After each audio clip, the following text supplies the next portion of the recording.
بسم اللہ الرحمن الرحیم۔ تحمل مزاجی ایک نبوی صفت۔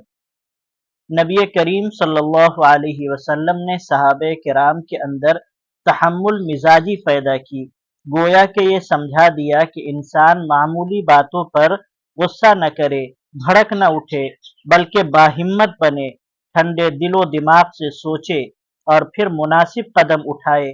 یہ تحمل مزاجی بہت بڑی نعمت ہے۔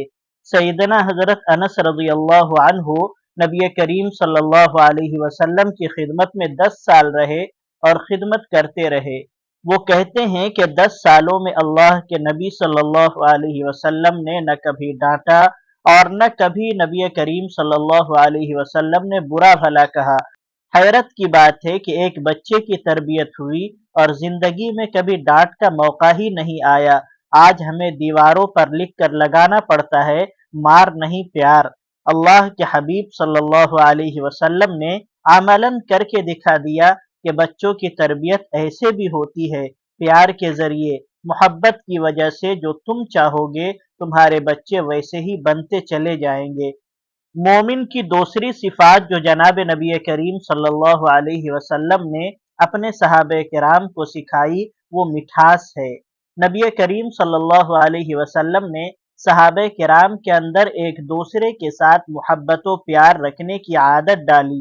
ایک مرتبہ نبی کریم صلی اللہ علیہ وسلم نے صحابہ کرام رضوان اللہ علیہم اجمعین کو فرمایا، میں تمہارے اندر ایمان تو دیکھتا ہوں مگر ایمان کی حلاوت نہیں دیکھتا۔ پوچھا، اے اللہ کے حبیب وہ ایمان کی حلاوت کیا ہوتی ہے؟ فرمایا، ایک دوسرے کے ساتھ الفت، محبت اور پیار کے ساتھ پیش آنا۔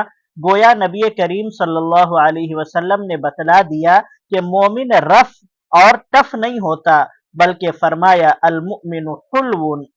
کنز العمال میں یہ حدیث ہے، مومن کے اندر مٹھاس ہوتی ہے، وہ بات کرتا ہے تو بات کے اندر شیرینی ہوتی ہے، وہ کوئی کام کرتا ہے تو وہ دوسروں کے لیے سکون قلب کا سبب بنتا ہے۔ تو مومن ایک نرم طبیعت رکھنے والا انسان ہوتا ہے جو اللہ کے بندوں کے لیے باعث رحمت بن جاتا ہے۔ فرمایا ارحموا من فی الارض یرحمکم من فی السماء۔ تم زمین والوں پر رحم کرو گے تو آسمان والا تم پر رحم کرے گا۔